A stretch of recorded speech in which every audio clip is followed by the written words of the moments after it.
নমস্কার বন্ধুরা, আশা করি সবাই খুব ভালো আছেন। স্বাগত লিপিকথায়। আজ শোনাবো অলোক কৃষ্ণ চক্রবর্তী রচিত গল্প তুলসী গাছ। গল্প পাঠ ভালো লেগে থাকলে দয়া করে গল্পের শেষে একটি লাইক দিতে ভুলবেন না।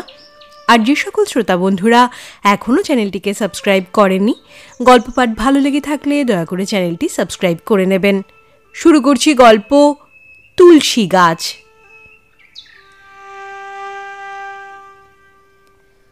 তুলসী গাছ করেই ঠাকুমা গেলেন। ঠাকুমা আর এই তুলসী গাছ নিয়েই হয়েছে যত ঝামেলা। ঝামেলা বলে ঝামেলা, এই তুলসী গাছের জন্য সেদিন কি কাণ্ডটাই না ঘটল। তবুও ঠাকুমার তুলসী গাছ চাই। তুলসী গাছ ছাড়া তার চলবে না। বাড়িতে তিনি তুলসী গাছ লাগাবেনই। শেষমেশ এই তুলসী গাছের জন্যই বাড়িটা ছাড়তে হলো আমাদের। কথাটা শুনলে কেমন যেন অবিশ্বাস্য মনে হয়, তাই না? অথচ ব্যাপারটা সত্যি, 16 আনাই সত্যি। সে এক অদ্ভুত ঘটনা। সেদিনের সেই ঘটনার কথা মনে পড়লে আজও আমার রোমাঞ্চ হয়। সেদিন আমি কি দেখেছিলাম আজ পর্যন্ত তা বুঝে উঠতে পারিনি। তবে হ্যাঁ, সেই ভয়ঙ্কর দৃশ্য দেখলে অতি বড় সাহসীরও গায়ের রক্ত হিম হয়ে যাবে। আসলে ব্যাপারটা ভূত সংক্রান্ত। ভূত আছে কি নেই এ বিষয়ে দুটি মত আছে। বিজ্ঞান ভূতের অস্তিত্ব মানে না। অনেকের মত বিজ্ঞানই তো আর শেষ কথা নয়। অনেক কিছুই বিজ্ঞান এখনো আবিষ্কার করতে পারেনি। তাই একদলের মত ভূত আছে এবং নিশ্চয়ই আছে। আমি কিন্তু বিজ্ঞানের মত সমর্থন করি, অর্থাৎ ভূত নেই। সত্যি ভূতে টুতে আমার বিশ্বাস নেই। আগেও ছিল না, এখনো নেই। আমার দৃঢ় বিশ্বাস এসব মানুষেরই কল্পনা। কল্পনা বা বাস্তব যাই হোক, বিশ্বাস করি বা না করি, সেদিনের সেই ভয়ালো দৃশ্যটাকে তো আর অস্বীকার করতে পারি না। অস্বীকার করা সম্ভবও নয়, কারণ আমি নিজের চোখে দেখেছি। হতে পারে আমার চোখের ভুল, তবুও কিন্তু মন সায় দেয় না ঘটনাটাকে অস্বীকার করতে। আজও ভুলতে পারিনি মাঝরাতে সেই মারাত্মক ঘটনাটা। তখন একথা অনেককেই বলেছি, কেউ বিশ্বাস করেছে, কেউ করেনি। পরে এ বিষয় নিয়ে আর বড় একটা আলোচনা হয়নি। এখন তো আর প্রশ্নই ওঠে না। মানুষ এখন মঙ্গল গ্রহে চলে যাচ্ছে। এই যুগে এইসব ভূতটুতের কথা কি আর মানায়? এসব বলা মানে নিজেকে খেলো করা। অযথা লোক হাসিয়ে লাভ কি? চেপে যাওয়াই বুদ্ধিমানের কাজ। তাই চেপেই গিয়েছিলাম ব্যাপারটা।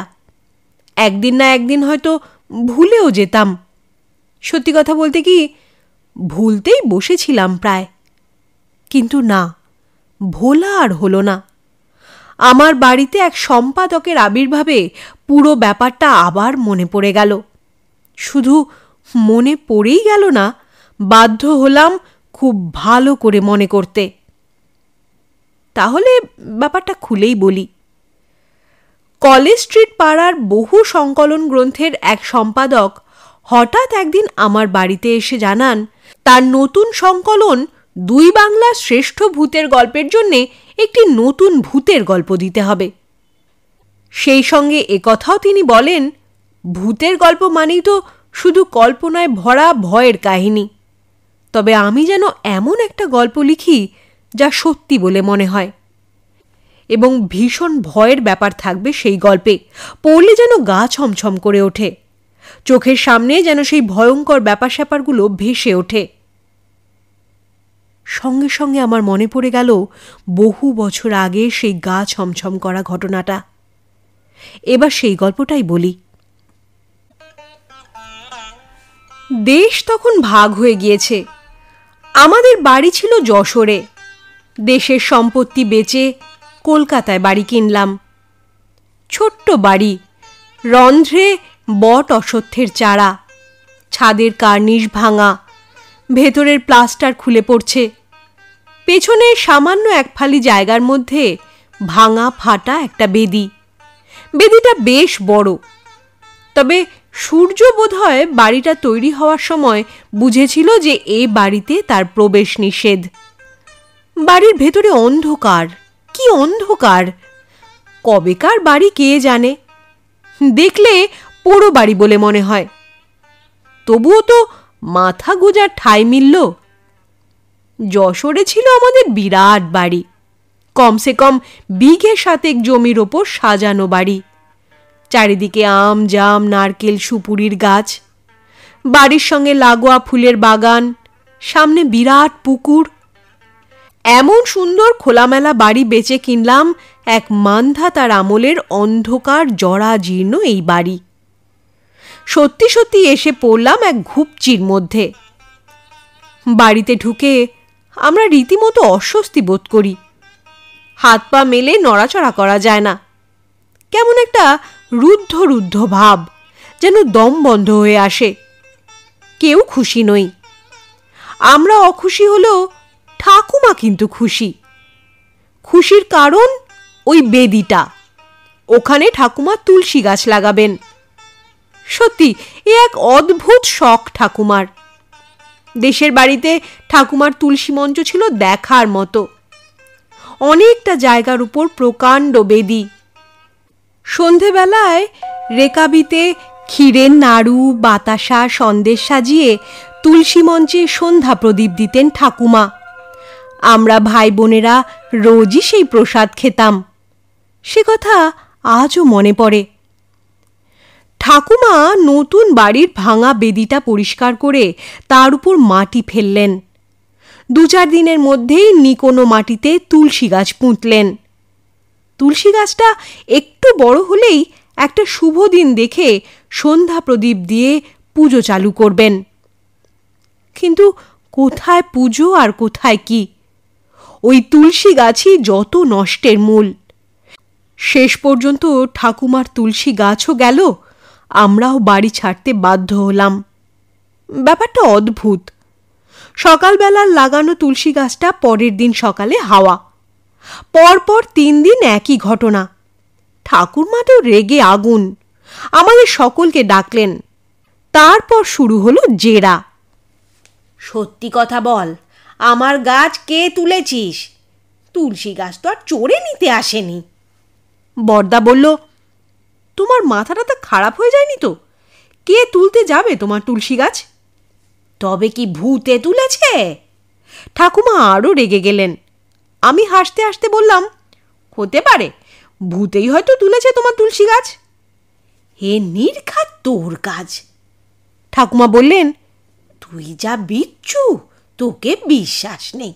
দেশে থাকতেও জ্বালিয়েছিস, আবার এখানেও শুরু করেছিস। ভূতে তুলেছে, চালাকি। বারে, এতে চালাকির কি আছে? চালাকি নয় তো কি? আমার তুলসী গাছ তুলে ফেলে তুই এখন ভূতের গল্প ফাঁদছিস?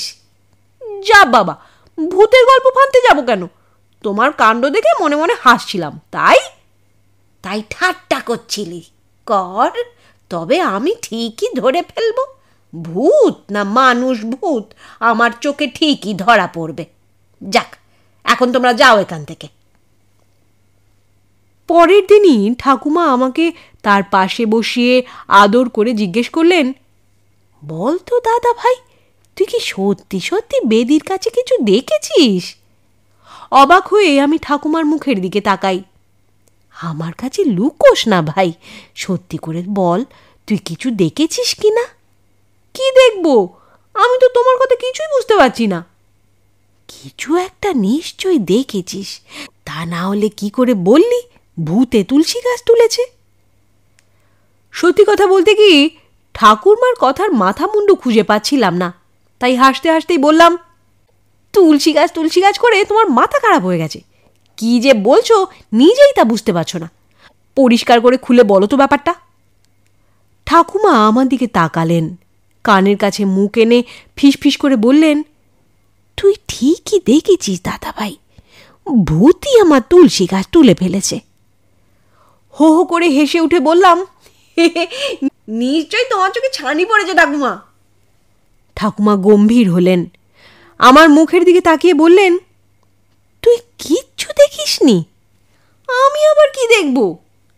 তবে যে বললি ভূত আমার তুলসী গাছ তুলেছে। তোমার মাথাটা গেছে ঠাকুমা, ভূত বলে কিছু আছে নাকি? আছে, আলবাত আছে, আমি নিজের চোখে দেখেছি। তুমি ভূত দেখেছ? হ্যাঁ। ঠাকুমা দৃঢ় কণ্ঠে বললেন, কাল রাত্রিরে ভূত আমার চোখের সামনেই তুলসী গাছটা তুলে ফেলে দিল। ঠাকুরমার এই কথা শুনে আমি আর নিজেকে সামলে রাখতে পারলাম না। মনে হলো কে যেন আমার পেটের ভেতরে সোডা ওয়াটারের বোতল খুলে দিয়েছে। সে কি হাসির ফোয়ারা, হাসি যেন আর থামতেই চায় না। হাসতে হাসতেই বললাম, কি যে বলছো তুমি, আমাকে যা বলেছো বলেছো, আর কাউকে বলো না কিন্তু। ঠাকুমা ভীষণ রেগে গেলেন, বললেন, কাউকে বলি আর না বলি তোকে আমি আজ রাতেই দেখাবো। ওদের কাউকে এই ভয়ঙ্কর দৃশ্য দেখাবো না। ওদের সাহস তো আমার জানা আছে, ওরা হয়তো ওই দৃশ্য সহ্য করতেই পারবে না, ভালো মন্দ একটা কিছু হয়ে যেতে পারে। কথাটা মিথ্যে নয়, সত্যিই আমার দাদা দিদিরা 1 নম্বরের ভীতু। আর যে সাংঘাতিক দৃশ্যটা আমি দেখেছিলাম তা ওদের পক্ষে সহ্য করা সত্যিই কঠিন হতো। সে কি দৃশ্য! দেখার পর শুধু চমকেই উঠিনি, বাকশক্তিও হারিয়ে ফেলেছিলাম। শত চেষ্টাতেও গোঙানি ছাড়া মুখ দিয়ে কোনো শব্দই বেরুচ্ছিল না। ঠাকুমা ছুটে এসে আমাকে জাপটে না ধরলে হয়তো অজ্ঞানী হয়ে যেতাম। এমনকি মারাত্মক কিছুও ঘটে যেতে পারত। ঠিকই বলেছিলেন ঠাকুমা, সাধারণ লোকের পক্ষে এই অসাধারণ দৃশ্য সহ্য করা খুব সহজ কথা নয়।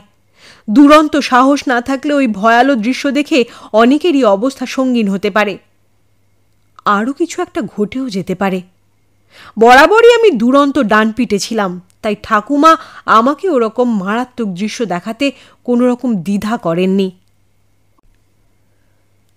রাত তখন অনেক, কমসে কম 1:30-2 তো হবেই।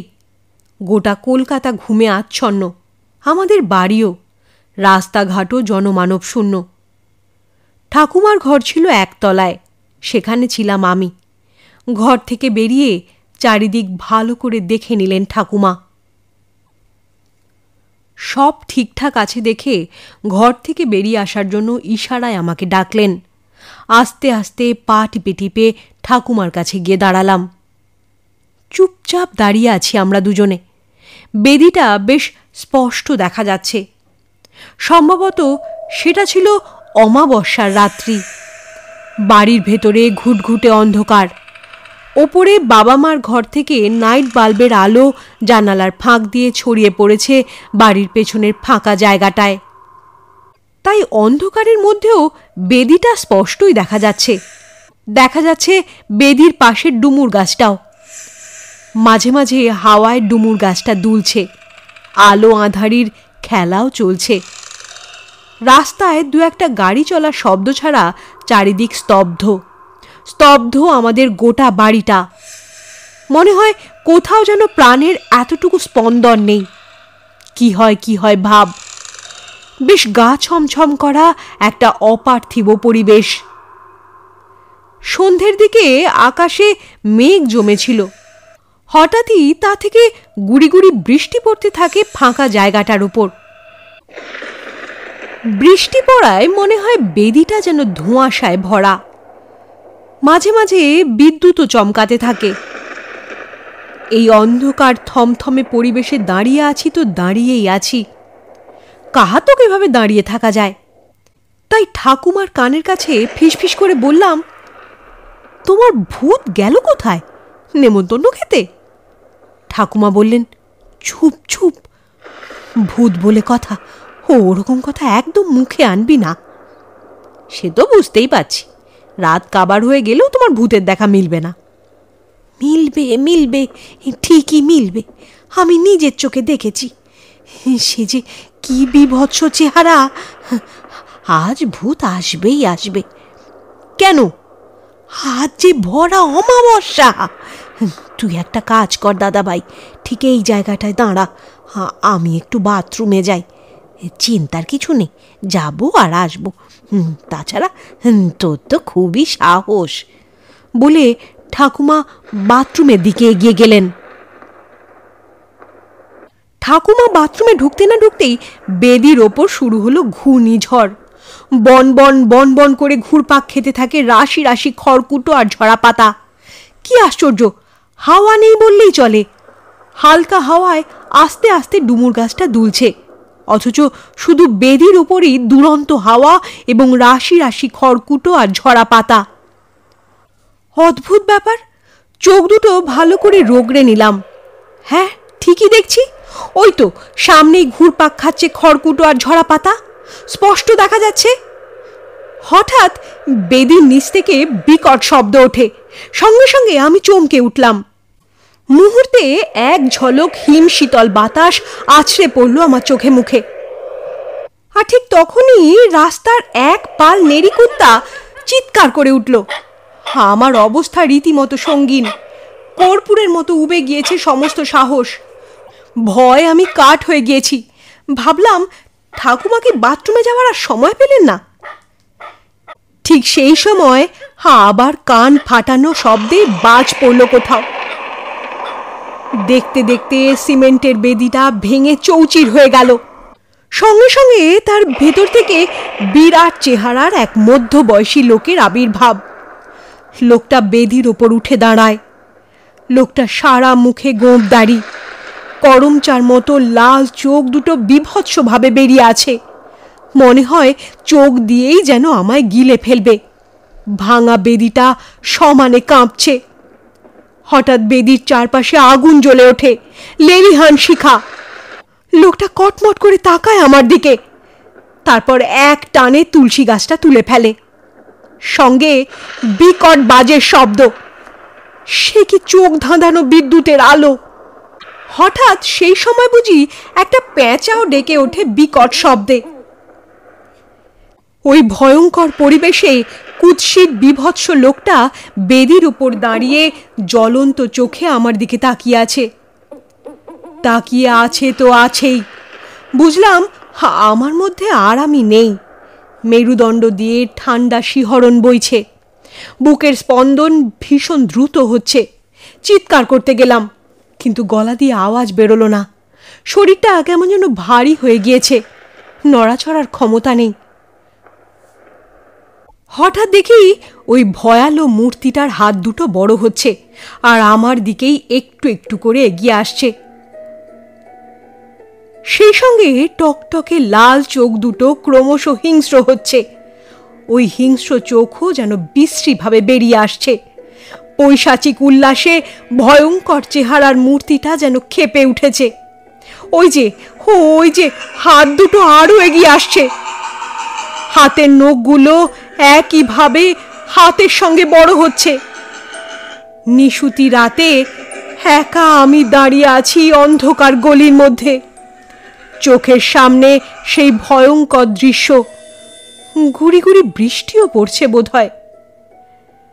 গুড়ি গুড়ি বৃষ্টির মধ্যে লেলিহান অগ্নিশিখা, বিদ্যুৎ চমক, বাতাসের বিচিত্র চিৎকার, বাজের শব্দের সঙ্গে প্যাঁচার বিশ্রীর ডাক, সামনে বিভৎস ভয়ঙ্কর মূর্তি।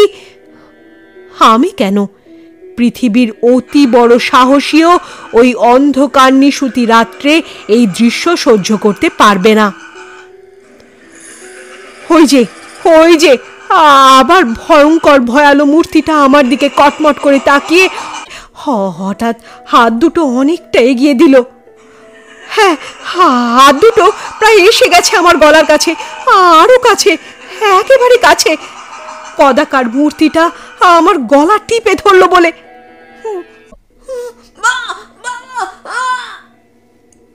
বাবা গো বলে প্রাণপণে চিৎকার করতে গেলাম, কিন্তু গলা দিয়ে শুধু রেলগাড়ির চাকার মতো বিকট ঘর ঘর আওয়াজ বেরোলো। বাথরুম থেকে ছুটে এসে ঠাকুমা আমাকে জাপটে ধরলেন। সঙ্গে সঙ্গে বিকট ভয়ালো মূর্তিটাও অদৃশ্য। সম্বিত ফিরে পেয়ে পুরো ব্যাপারটা ঠাকুমাকে খুলে বললাম। সঙ্গে সঙ্গে আমাকে নিয়ে ঠাকুমা ঘরে গেলেন। রাতের ঘুম শেষ। শত চেষ্টাতেও আর ঘুম আসেনি। মাঝে মাঝেই চমকে উঠেছি। সারা রাত ঠাকুমা আমাকে জড়িয়ে ধরে শুয়েছিলেন। পরের দিন সকালবেলায় বাড়ির সবাইকে এক জায়গায় ডেকে পুরো ব্যাপারটা খুলে বললেন ঠাকুমা। বাড়ির সবাই অবাক। মা আর পিসিমা তো আমাকে জড়িয়ে ধরে কেঁদে ফেললেন। হইচই পড়ে গেল বাড়িতে। সেদিন বিকেলেই পাড়ায় খোঁজ নেওয়া হলো। জানা গেল ওই বাড়িরই একটা লোক ওই বেদির ওপরে আত্মহত্যা করেছিল। লোকটা ভীষণ খারাপ ছিল। বুঝলাম ওই বেদির উপর তুলসী গাছ পোঁতার জন্যেই তার এত রাগ। ভূত হয়েও তার বদমাইশি কমেনি। বাবা বাড়িটা বেচে দিলেন, নতুন বাড়ি কেনা হলো। সেখানেও কিন্তু ঠাকুমা বেদি তৈরি করে তুলসী গাছ পুঁতলেন। অবশ্য ভূত আর কোনোদিনই আসেনি। শেষ হলো গল্প। গল্প পাঠ ভালো লেগে থাকলে দয়া করে চ্যানেলটি সাবস্ক্রাইব করে নেবেন, আর বেল বাটনটি প্রেস করলে আমার পরবর্তী গল্পের নোটিফিকেশন আপনারা পেয়ে যাবেন। সবাই খুব ভালো থাকবেন, সুস্থ থাকবেন। অনেক ধন্যবাদ।